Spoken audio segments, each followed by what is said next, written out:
All right, we saw last night Jameson Taillon stepping back onto the mound in his return after cancer treatment. What were your thoughts on his return and the fact that he was able to help his team to victory over those first place Rockies?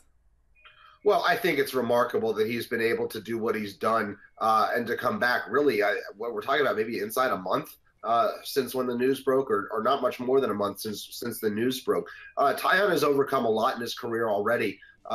This is a guy who's taken a line drive off the head and who's been through Tommy John surgery.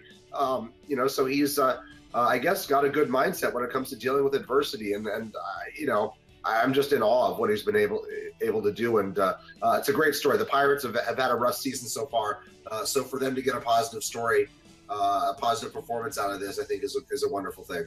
And despite the Taillon situation, despite Starling Marte being suspended 80 games and some of the other injuries that they've had to deal with, they are only 4 games out of first place in the NL Central.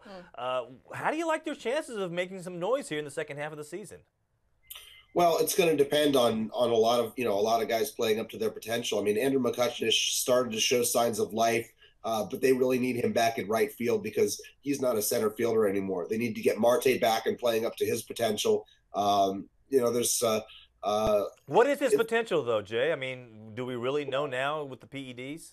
Marte, that's a really good question. I still think he's a star caliber player who can contribute on both sides of the ball, but.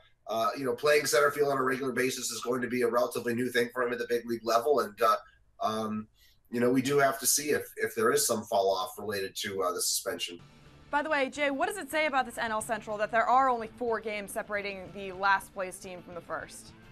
Well, we expected the Cubs to be a team capable of repeating, but a lot has gone wrong for them so far, and they haven't been playing up to their potential. So that really has opened the door, and I think part of it is the rebuilding of the Brewers coming to fruition more quickly than anticipated.